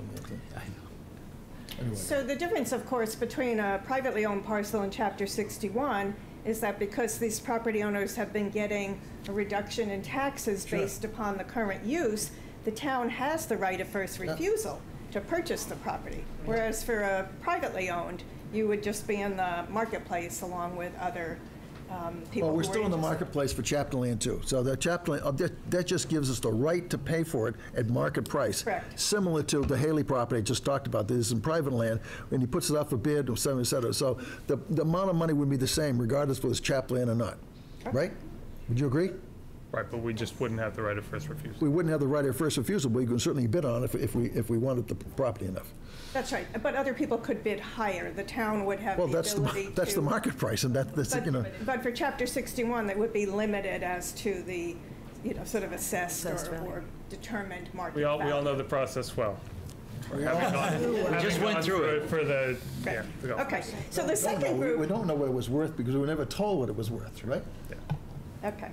The second group of project Bad or example. properties that people were interested in, 69 Cherry Street, Tendercup Farm, that was mentioned, were the two second highest, okay? Yeah. And then the next priority group, Angelini Farm, 212 Topsfield Road, 62 Maple Street, 51 Maple Street, and 136 Grapevine Road. The lowest number of recommendations were 57 Dodges Row, which is the tree farm on the Beverly line, and 96 Larch Row. And I would echo actually what you said, which is that what we see from that is that the larger parcels and those with the highest visibility tended to be the ones that people supported for acquisition. Sure. Now, I do want to note that not everyone answered this question. So out of the 302 responses, we had 126 people who answered it. I don't really know the reason. Could be that people didn't support acquisition of any of the parcels, or it could be that people did not have enough information. Remember, this was back in October when we put this together. And I think that that's likely the main reason. In fact, one of the comments, because we did have comments for the questions, was that they didn't know anything about the parcels. And in fact, the 212 Topsfield Road, people might not have even known it was the Angelini parcel, because we also chose not to put the names of the private owners. Would have put the chicken farm in there, they would have I think- recognized that. Okay. I think that's a big part of that reason there were not responses. It was that people- Out of sight, it was out of small- mind, It was so- small to see on the survey online, and it just had addresses, and unless you were going to take the time to look up and see who, I think so too. So On the other hand, a lot of people don't go to Topsfield, but they all go to Hamilton, so that they would have seen the Haley property if you had in there as opposed to the chicken farm. right, I think the Hilly property will be an interesting one when that goes up for sale, by the way. I do, I agree. Because it's partially zoned commercial. Even, That's even a right, little more even, Because then the market value is a little different than just a parcel for open space. and he was a former managing partner of Hale and Dorr, so he knows a little bit about real estate, too. Okay, so I want to just quickly go through the 4 goals, because again, that becomes like the structure, the framework for the plan. So goal 1, to protect the town's natural resources and open space areas that contribute to passive recreation, drinking water supply, wildlife and plant habitat, agriculture and forestry, and rural and historic character. Could you go back and talk about the wildlife one? How do you phrase that question? We're high value for core wildlife. What is core wildlife? So we actually got Coyotes, what? I mean, great information from the National Natural Heritage and Endangered Species Program, which is a division of Mass Wildlife and Fisheries, and they had very specific recommendations to us on what would be high-value habitat. So where there are, endangered or threatened species. what's a core, what is core wildlife? I don't know what that is. You're talking about hawks and I'm deer. You're talking, spotted salamanders. yeah, there's, Well, so critical pieces Like what? of habitat. What is a high-value core wildlife? I don't know what that means. Okay. Core habitat, right? Yeah. I'm going to jump ahead, okay? And I will, oops. Problem with this is it's going to be really hard to see. I just looking for an example. Habitat is like key core areas are key areas that are critical. So areas that were recommended by that program, there's core critical habitat areas down by Coy Pond. There's critical areas by the Great Wenham Swamp. There are critical areas by the wetlands by Miles River. And they also recommended acquisition or at least protection of some of the wetlands and property down on the sort of boundary with Beverly and the airport. So they're My question goes to what kind of wildlife are we trying to yeah, I protect? think he's looking for. Right, so I think the terminology of the bullet is what's confusing. What it's looking at is critical habitats for wildlife and plants, not critical wildlife or plants. I'm just looking at Oh. So the spotted It's salamander is high-value not necessarily core there. wildlife and plant habitat. Well, I just broke it down between the wildlife and the habitat, so I was just curious of what wildlife we're trying to protect. Yeah. Yeah. okay. I'll let that go. Go ahead. To improve the trail networks, the cycling paths, the sidewalks, to provide recreational yeah. opportunities for walking, running, I can see hiking, that. cycling, and wildlife observation. To provide and maintain facilities and resources for active recreation and opportunities for all residents. Improving and maintaining existing facilities really was ranked the highest, so existing parks and playgrounds, and redeveloping and improving existing field facilities, rather than acquiring land to build new facilities. I know I'm uncharacteristically dominating this conversation. That's my For a person who wanted it to be brief, just saying. Number two. No, well, John took Catherine, ask him when he's Number done two, with his questions. improve existing field. We just went through a process where we had an opportunity to get this golf course down the street. Now called Wenham Pines. Yep. Redevelop, improve existing field and to meet high demand for athletic fields. Nobody, the recreation department, the schools, nobody came forth with saying it's a high demand for that, and you should buy that for X, Y, and Z for athletic field. Nobody stepped forward on that for the people who are Yep. So I don't understand how people answered that question. On the other hand, when it came time to put up money to buy it, nobody the people who would have been sponsoring the athletics, joint recreation program and/or the schools, they had no interest in this property down the street. And had they had the interest in it and stepped forward, I don't think we would have been developing the houses down there. We would have bought it for we would have at least had the question on the agenda for the town meeting.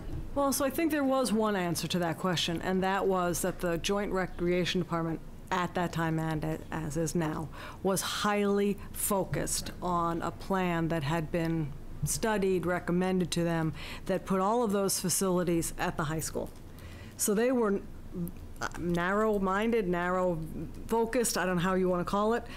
That's what they had all their eggs in that basket. And I think they didn't even think about that, because to them, their plan that they had, I don't think it was permitted at the time, but it was at least had been identified was at the school. But I haven't heard them say, oh my gosh, it's a year later and we've changed our minds. I haven't heard that either. And I'm not sure. I'm just questioning number two, the relevance of number two. Maybe people who answered your survey, I'm sure they answered that correctly, but push came to shove. We had a test of that 2 years ago, and the people who had been sponsoring the athletic events, namely the schools and/or the weren't interested. Jack, Again, this is different than building something new on a new site. People were supportive of improving what the town already owns. That's right. So It's not talking about redevelop and new improve fields at a new existing site. field. Oh, It's talking about improving the fields that we have currently. And the other thing that I'll say in terms of clarification, what Lynn's going through now are the goals and objectives of the plan.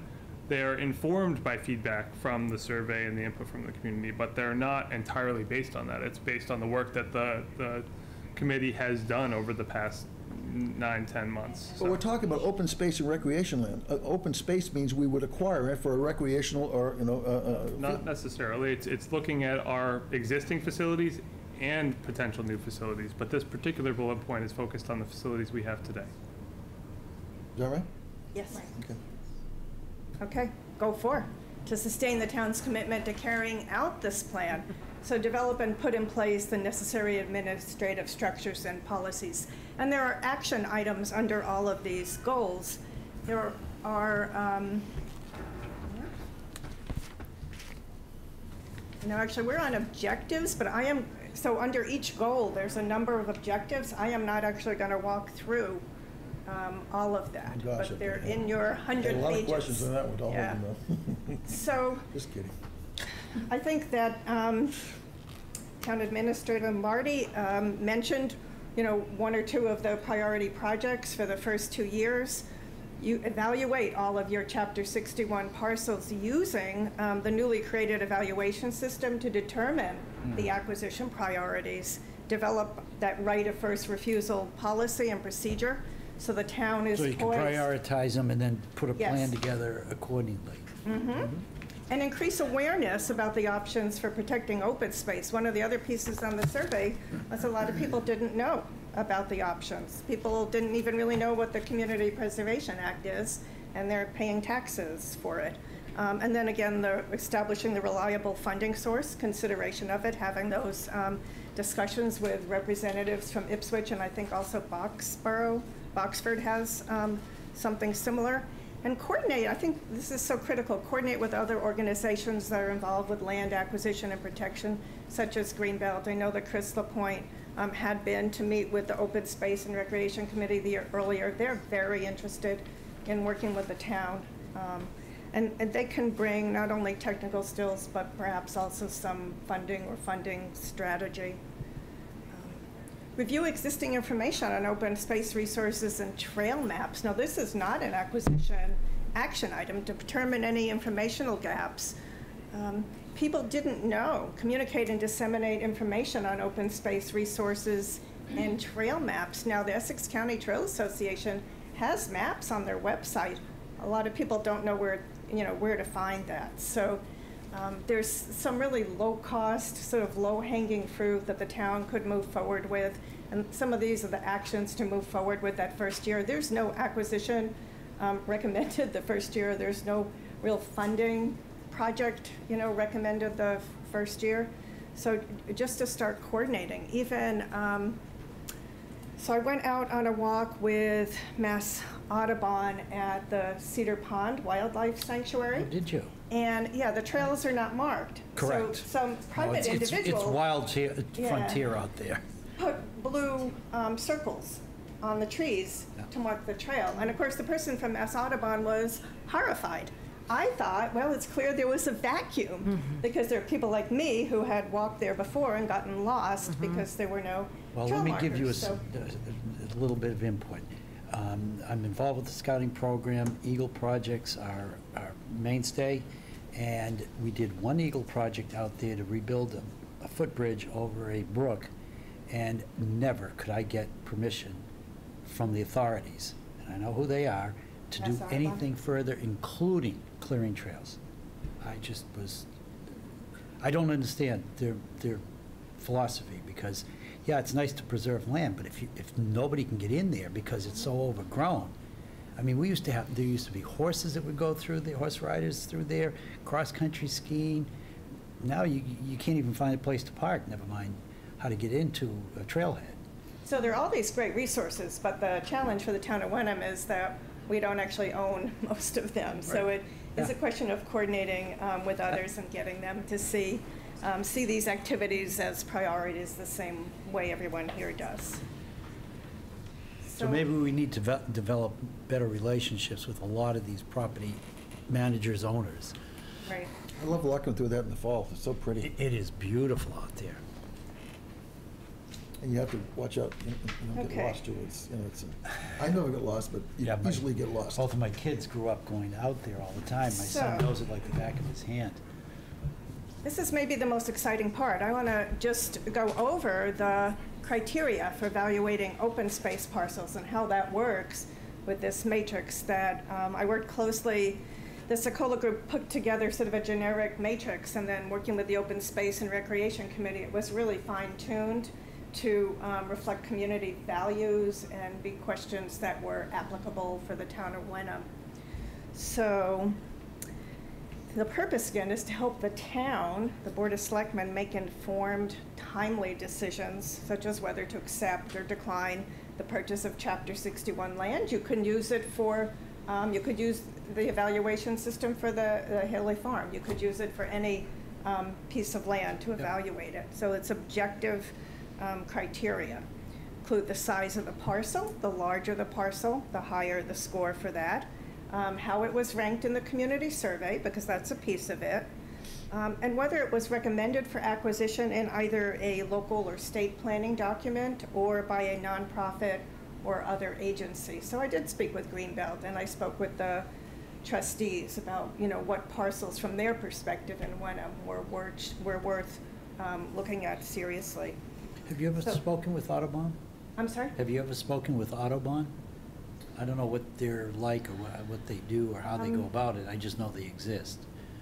Yeah, I was more looking at the land trusts as opposed to, so the trustees is a state land trust that purchases property for that. I mean, I guess Mass Audubon would be another one to speak with. I think what's Yes, that's very right. impressive about Greenbelt is that they're just looking at Essex County. So I would tell you, so the trustees, I think they identified one parcel. They didn't have a lot of interest because they're looking at the state as a whole. Greenbelt, on the other hand, was very interested in a lot of the parcels, and there's a memo sort of summarizing their recommendations. Yes, Mass Audubon could be another entity to speak with and coordinate with. I think they're mentioned on our list for coordinating because they own land. In fact, part of the Ipswich River Wildlife Sanctuary is in Wenham as well. Topsfield, Wenham, Ipswich, they've got big parcels. So the 10 criteria for evaluating: drinking water resources, natural resources, agriculture, recreation, historic preservation, scenic views, the links, the whole issue of connectivity, accessibility, how easy is it to construct, and are there zoning, legal, or financial obstacles or barriers? There's actually 11 criteria there, but that's okay. Who's counting? You have another criteria? No, there was 11 up there. Yeah, so the general 3, 4, 5, 6, 7, 8, 9. The first one is sort of general criteria. You know, what's the size? Does it have Chapter 61 designation? How did the community survey prioritize it? And are there any other plan or entity recommendations, say, from Greenbelt? So, okay. So then we looked at the priorities that we talked about before from the survey and from the 2 public forums as well, and from discussions at the open space committee meetings. So the priorities there: highest priority, protect drinking water resources. The second one is to improve the trail networks, including bicycle paths, sidewalks, to provide recreational opportunities for walking, running, hiking, cycling. The third highest was protecting natural resources, which included both wildlife and plant habitat, we take out the core, Yep. and the town's rural character, where we would include scenic views. And then sort of still a priority, but lower on that list, preserving farmland and places of historical value. So the committee wanted to make sure that when we, when we looked at this matrix, that it was weighted, that it responded to these values of the committee. Because when we first looked at it, there was no weight given to any particular criteria. So That's I'm just helpful. going to show you one example. So the evaluation criteria are in the form of a question. So for each of the categories, and it would Jack, be for each. I see a common theme in here, and it's water. It's right up your alley. No wonder you're so excited about this. So for each of the parcels, we'd answer the question: is it within a Zone 1 or Zone 2 wellhead protection area? Are there surface water protection areas on this particular property? We would go down the list. How permeable are the soils for rapid groundwater recharge rates? And then this is what it looks like on the parcel ranking matrix. So the questions we just looked at are the ones that are listed underneath drinking water resources. A little hard to read. Then you can see the weight. So because this was the highest priority, all of these questions or criteria get a weight of 4. So if all the criteria were equally important, each would have been left at 1. So drinking water is the highest at 4.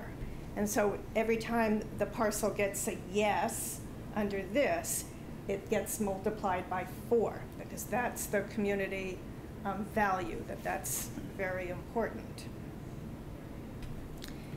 And the boxes come up. There's definitions so that you would know what Zone 1 and Zone 2 are when you're answering the question. The answer to the question could be yes, no, or maybe. So yeses get the 4, and if it's a no, it just would have a 0 for that answer. So a lot of what I want to say is a lot of these answers now are in the open space and recreation plan, in the, for example, the water resource map that I worked with. Margaret Huffman did a great job on the mapping. She did all of the maps for this. So a lot of the information is there. Some of it might require, though, going to each individual site and doing a little bit more careful work to fill it out.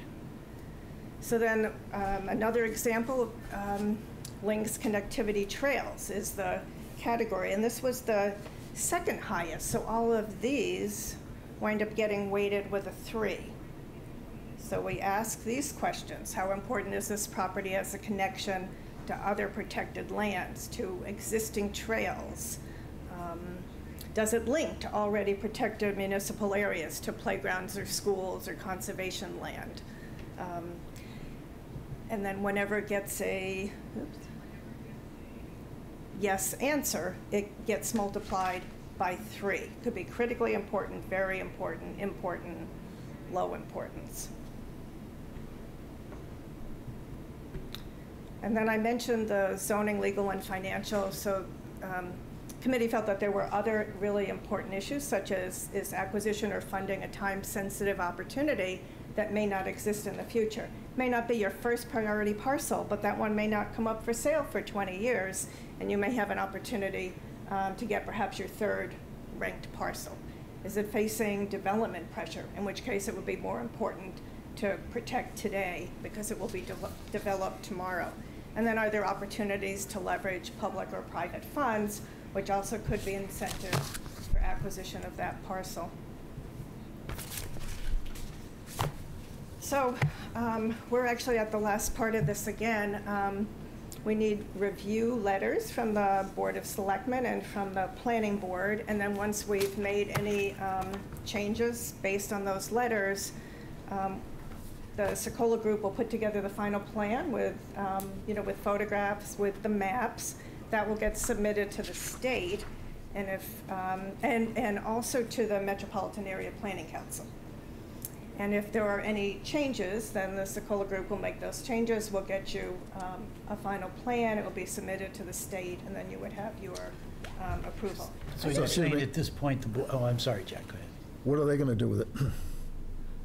What is the state going to do with it? In the Metropolitan District Commission, whatever you said, what are they going to do with it? Well, They're going to file it, or what are they going to review it and get back to us with questions, or going to say, no, we don't like it, or what? Yeah, well, usually the state has some kinds of changes. I will tell you, an open space and recreation plan I did a number of years ago, they didn't like that I put in that the grasses were colorful as they, I don't know, waved in the wind or something. They thought Something substantial, okay. Could be substantial if they think there's They didn't like the something color of the that's grass, missing. okay. But I'm just saying that they will find something because that's They will their always job. find something because it's their job. It's their right. job. But generally, they leave a lot of this to local control. They're not looking to micromanage, most. Do they have to elements. approve it? Yes, the Correct. state does have to approve it. And once they approve it, then you would be eligible to apply for grant funds. Now, I see. of course, it's more challenging for a town of Wenham, given the population here, to be competitive. But I think, and I've said this before, especially when it relates to, water resources or protection of land, that's important not just for the town of Wenham, but for neighboring communities. For the That state becomes very geographically, compelling. that's right. Yeah, being in the Ipswich River Basin, obviously, pretty high profile. I mean, we're essentially, the town of Wenham is essentially an aquifer for Right, a big area. exactly. I mean, Salem, Beverly, I mean, it's just, a lot here. But Should have had this plan about 150 years ago before we gave away the Wenham Lake to Salem House. It doesn't even go back that far. to my point, 12 years ago, when We can still put wells around the lake, though, and we own the land. According to, oh, this is good. Good. So I will just say, so this is actually an Excel spreadsheet, and Margaret will have the final, in fact, probably does have the final version, so you just plug in the answers to the questions, it pops out a number at the end, and you can see how all of your parcels compare to each other.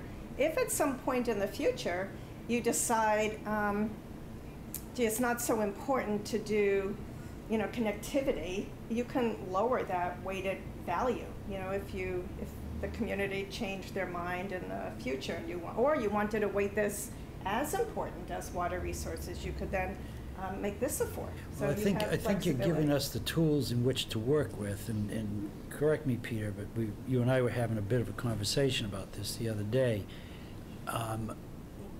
So you're proposing that at this point, it becomes fully documented and approved by the state. Mhm. So then I think this board ought to sit down with this information and start discussing it so that we have some input into how the process moves from here. So far, we've delegated it how out. would the process move from here? Well, I don't know, that's what So- I'm suggesting. And that's, I think, a good segue. I think in terms of feedback from the board, I would expect that in terms of input, probably most interested again in the action plan. Definitely. And what's included under each of those goals and objectives in terms of action items, and who's the responsible party and what fiscal year it's happening, which is really saying what's the highest priority. I think on that particular issue, right now, that is a purely Open Space and Recreation Committee task. And I think, to John's point, particularly given the significance of it, that my initial feedback on the plan, one of my suggested edits would be to add the Board of Selectmen to that, in terms of potentially having the Open Space Committee go through it initially and then give their recommendations to the board and then get the board's input as part of that process. I think the committee's done an outstanding job working with Lynn over the past year to get the plan to where it is now. This is really the start of their work in a lot of ways, though, because if you look at the plan, there's a lot of work to be done going forward. But I do think there are several action items that might benefit from Board of Selectmen involvement or input along the way. I think that would be extremely helpful. It's very hard to know. Every community is different. Yeah. So hard for the Open Space and Recreation Committee, or hard for me to know exactly where the Board of Selectmen wants to be involved. And since we want this to be a real plan, it would be great to get your input and get the responsible And I think that's the thing. What's hard for all of us is our plan is so outdated that nobody's really been paying attention to it for a long time, and we had an Open Space and Recreation Committee for a long time. So they're reconstituted. Their focus has been on drafting the plan, but we really haven't had an Open Space and Recreation Committee to do the work of implementing the plan. So we're all kind of... I'm very excited about this because I did not think it would come out this well. So thank you all for the enormous time and effort you put into it. But as I said to Jack a minute ago, 10, 12 years ago, I started down this path pretty much solo. And then I got a couple of folks to be supportive of, let's take a look at this You further. moved out of town though, John, so. Well, yeah, it's hard to get I don't people know, going. just- And where you are now, you've given us the tools in which to work from. And I do strongly believe that at this point, the Board of Selectmen needs to do some homework themselves, review what you've provided and recommended, and then we take the next step, whatever that may be. And I've got some ideas, but, it's not up to me only. So the first next step is review the draft plan, get our collective feedback on the record, make some edits to the plan, and then issue our letter of review, really, right? That's where we are Yeah, for the Board of all Selectmen. of those changes could be included Yep. in the review letter, actually. And then Right. we'll take the review letter, make the changes, and Right. we will put some type of introductory statement that we've responded to the recommendations in the review letter. Right, right. Jack, have you ever seen the binder that was put together by a committee similarly back 20, 25 years ago? I was only in my early 20s then, John. No, I wasn't born yet. No, we have a couple of copies around Town Hall. Wynn Dodge was involved with it, and many others. And to Lynn's point, it has, much of it is quite similar. It'll move the process But along. a lot of it to get has in changed. writing. The dynamics as to how you get from point A to point B have changed a lot as well. So, I have a couple of comments. I have Please, one yeah. question, Owen. I think this is very helpful, and I really agree with the top 4 priorities. That resonates with me. So, and you, how many people actually, was it all 432 people graded 1, 2, 3, and 4? Came up with the priorities? Was it just a subset, or when So you it went was back really- in your top 4 priorities there, Right. and that I'm going back to the there was. survey. No, it wasn't. So that's really. This was, you only had 2 or 3 slides earlier, and near the end, you had top 4. One was preserve water, trails, there we go. Yeah. No. Well, no, I'll go back to One, the. water was like 85%. Support. No, Here we go, The right here. matrix. right here. So a lot of this really was right off of the survey and the comments at the 2 public forums. So the first public forum, we did a dot exercise where people had, anybody remember how many dots you all had? You could vote for priorities. And so we used, was there 5 feel like dots? 5. Maybe there were 3 high and 3 medium priorities, so maybe 6 dots. And people got to vote. So we also, counted and then analyzed that information, and we looked at the survey information. And this is what clearly came out in terms of the priorities from the community. And the committee weighed in, and they were comfortable with these. I mean, comments made that the water department is already doing such a great job. Do we really need to, say that we're protecting drinking water? Not really. This is the highest, but that really was the community's value. We're all set there. We can put wells lots of different places in town, and that, including right around Wenham Lake, and that we don't own, but we own the land around it. I can see number 2. Number 1 is knee-jerk. Yeah, we all want good drinking water. Number 2, I see. Number 3 is a little more, preserve natural resources. That's kind of vague. And it's the preserve farmland for what, though? That Well, preserve. to use as farmland, to continue agricultural use. Oh, okay. Yeah, All right. Preserve farmland as farmland. as farmland, yes. Oh, okay. And there are a lot of initiatives on that. Greenbelt is working with another organization called Land for Good, and they're working to try to keep farmers on their land. Yeah. They're providing technical assistance. They Yeah. just got Keep people grants. like tender crop in business, so they have Exactly. places to feed their cattle and raise their crops, that we all like to go and be able to have fresh. Right. It's great to have local food, locally raised food, so. I think it would be helpful in these, if you had, what are the potential sources other than town CPC financing and/or town financing? You mentioned Greenblatt and a couple of other organizations. What would be the potential attraction, if any of these, for the other organizations that might be able to provide funding?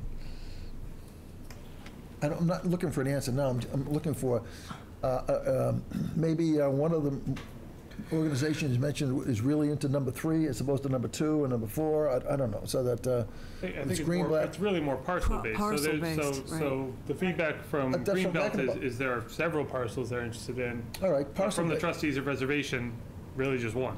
Right. Well, exactly. That's even better. So, if there was a high probability or a possibility that one or more of these parcels could be funded or majority funded by some outside organization that wouldn't require town funding, that would prove persuasive to me. That's on the list as the action item for the Open Space Committee. That's right. Yep, that's On the list, are there year opportunities one to leverage action item funds? for the Right. committee. Right. And then would that get weighted in our parcel matrix? Yes, and that would be weighted as a positive. That would increase Yes. the value of acquiring that parcel, because as Esma said, you could get additional funding for it. Oh, good. Good job. Thank I you. think in reading the report and following it and hearing the presentation, it's hard for us to even contemplate how much effort and work has gone into putting this information together. Assuming that it's quite a lot, we thank you for that. And I think not only, so I think to Peter's point, our best role in this is not necessarily in the weeds, for lack of a better word, but where this plan intersects with policy, and Right. certainly acquisition of land, things Similar like to what we that. did, Catherine, with the golf course property. Right. It ended Although- up in our laps, but we didn't have a plan. But for us to have an opportunity to look at the action plan and see where we can plug in so that in the end, whatever opportunity arises, whether it be acquisition or something else, we're better prepared and we know what our role is. The other comment I have, and this is a very general comment, and I think I've made it at several meetings, is there are several plans right now being developed in town. Some people are sick of hearing this. One of them, and I'm quite familiar with at the moment, is, for instance, the Affordable Housing Trust Action Plan. There's another example that can't think of the third example. But what I'm finding is that we're developing these plans sort of in silos.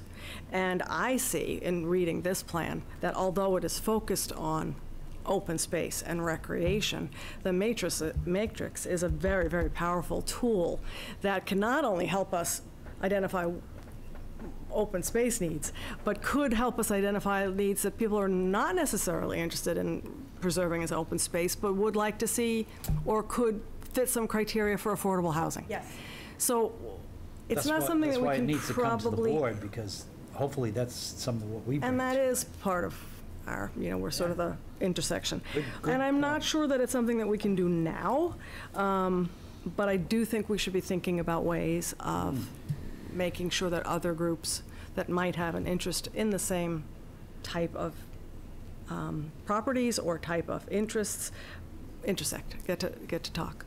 Curious if we could add in the matrix a line item for that sort of, is this a property that could be of interest to the Affordable Housing Trust? Well, there is. So There is, under, okay. I don't actually have For the, affordable housing. so, So I think, do we have it in our? here. Now, while you're looking that up, I do have one other suggestion. Under municipal use, I think probably housing Yeah. is And I didn't, identified. in the matrix? What I'm looking for. Well, right now, I just want to quickly. Oh, yeah, municipal criteria. Under municipal criteria, let's see. While you're looking that up, I have a question, still another question. Did you interview the water commissioners? I'm sorry? Did you? One of the water commissioners sat on the open space committee. Okay. The chairman of the Water Commission was on the Open Space Committee. What do you think about preserving, parcels of land for good drinking water, whatever the right criteria is? He was very clear that he thinks that the water commission's doing a great job. He's, As he should be, say, right? Would you expect me to say something different? Tonight, he said he wasn't, we had this conversation at one of the meetings about whether or not it needed to be part of this, but the rest of the committee was very convinced that it did because of the community's feelings about it. And it's not, I guess the net result, and you guys can fill in, but net result is it's never a bad idea to express the community value to preserve. True, but I don't think the criteria you put up there was, the number one criteria for acquiring space would be for whatever you said, good drinking water. From what I understood from several years ago, conversation with the water department, they don't have any problem with putting, we have 2 wells in town. They have no problem with putting multiple additional wells in if they really need to increase and they have plenty of places in town that we wouldn't have to acquire to do that. And I'm just, I'm saying that if you're going to list the 4 top reasons why we should acquire a piece of property, preserving the ability to have clean drinking water wouldn't probably be on the top of the list if you interviewed all of the commissioners, because they think they're all set. That's what the committee had said, but the way you just formulated isn't exactly how we were thinking about it. How we were thinking about it is it a value that the town holds? Oh, sure. That we can think about when a property comes up, if that is one of the pieces of information we know about it that is helpful, then that helps us decide how important it is. Without keeping that in there, we would be discounting that value. We wouldn't be considering that value, even though that property might be right next to already owned wellhead areas, and it wouldn't hurt to expand that area, right? But if it wasn't on the matrix, then it wouldn't be evaluated. I see, okay. So Jack, I'm sorry, but to Catherine's point, similar. If you don't bring in the housing need issue, it gets forgotten about. So, And So I under see that. the municipal category, Yeah. it doesn't explicitly say housing, but if you wanted to look at something for housing use, the questions are, can the soils on the property accommodate a septic system to serve a specific municipal use, i.e. maybe affordable housing? How suitable is the topography? Is the size of the parcel adequate? Is it located in proximity to other municipal buildings or services if applicable? So there's a number of different There are. municipal uses that you can use this for. You would also look at the constructability category for the Right. housing. Yep, in looking at this municipal criteria, although, as you said, it specifically doesn't say affordable housing, as we look at the trust at where could, where does the community want affordable housing, where is best suited? A lot of these criteria, knowing, rating them, would inform us a lot. And including the one on accessibility, for Right, example. right. That's so important to where you locate Right.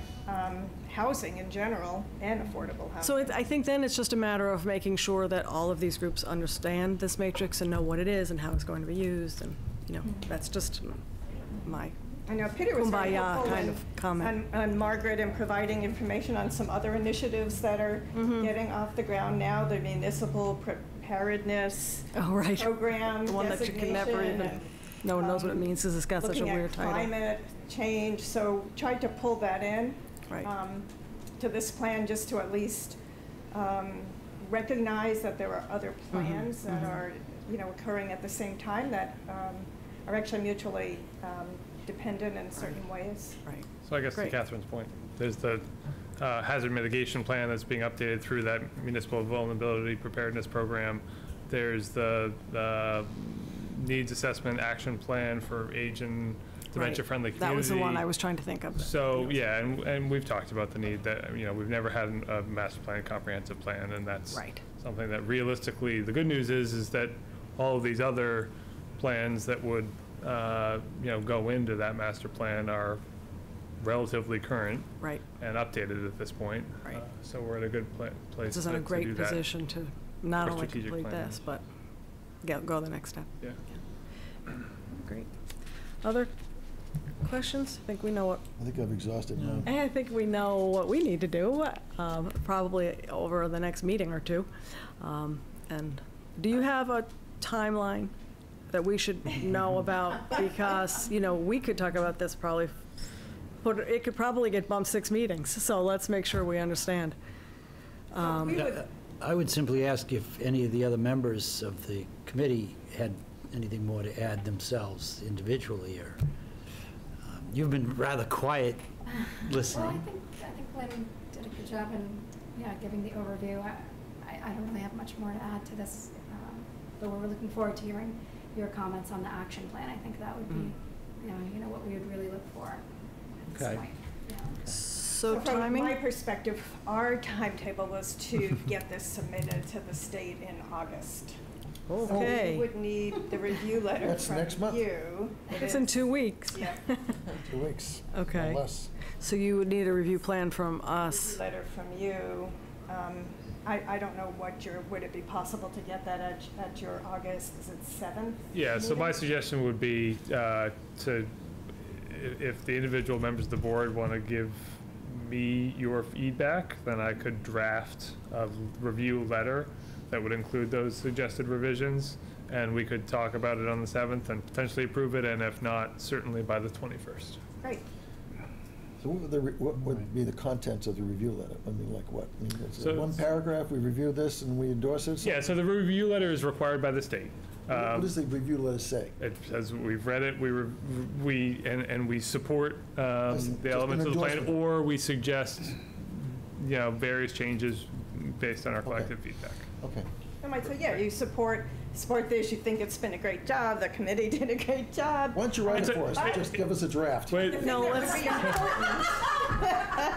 thing that would be very Welcome to my world. important to the plan would be, on this action plan item, we think the Board of Selectmen should be the lead entity. Or maybe I put the Board of Selectmen in with the committee and you say, no, we don't want to do so it's that. generally a letter of support, but then we can give our feedback, specific will- feedback. okay. Right, you got and it. then we will incorporate that feedback into the plan before we submit it to We the can state. handle that, Jack, So right? we're going to ask each other, I think, Yeah. to, if you have any specific comments or general comments, to send them to Peter in time to be able to incorporate them in an August In a draft letter. so- 7th draft letter. Okay. Which we can look at and hopefully approve or make suggestions to on the 7th. If not, we'll You have default to the another meeting in 21st. August? The Okay, 21st, yeah. Sound reasonable? Absolutely. Okay. that would be great, thank you. Thank you so much. Thank you all for your work. Nice I know job, every- folks. So much work has Great. gone into this. Thank you for giving us so much time at your meeting this evening. It's an important, not half as much It time as. wasn't our as original used to be. intention, but those were, There was a reason why there were only 3 items under new business. Right, right. It was so, what's that? You're learning. Right. well, Yeah, it's- 3 years later, I'm we go by getting there. weights. This is, you know, I mean, I read it. Thank you you again. did? Oh, my God. Thank you, Lynn. I read it, thank you. What are you doing with your life? I mean, you're, you know, No, you go like this. It's like taking a test. I can't admit to having read every word of every page, but enough of it. Okay, so I think the last thing that we have, since I have no other unanticipated issues, thank goodness, the last thing that we have on our agenda are minutes, and we have, I think, minutes of open session to approve. We also have, as we are required to do, a list of minutes, executive session minutes that have been approved but can now be released.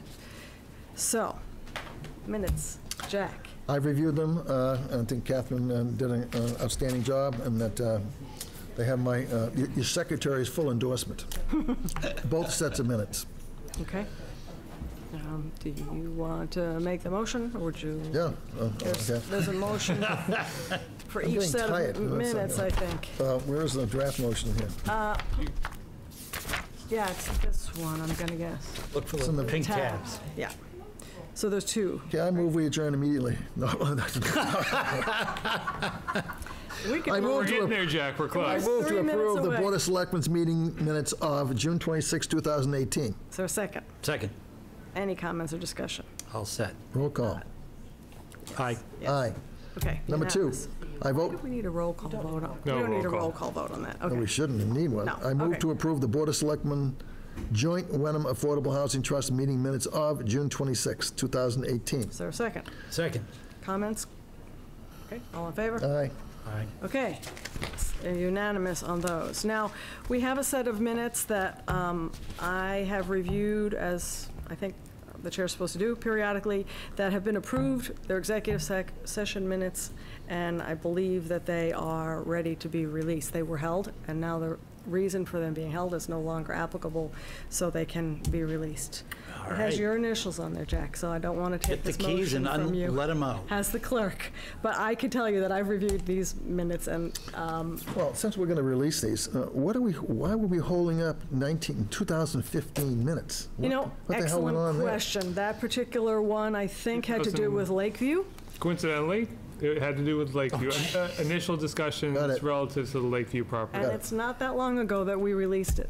So that's why some of these it's do been go that long? back. Releasing it tonight. 2.5 years ago. Well, yes, but what I'm saying is it wasn't that long ago that we released our right of first refusal, which would then allow us to release these Well, it minutes was only like, Just May. a couple of months ago. right, exactly. Right. Okay. So that, the I attempt move is to- I move to release the Board of Selectmen executive session meeting minutes of November 10th, 2015, November 17th, 2015, February 28th, 2017, August 22nd, 2017. That was a busy year.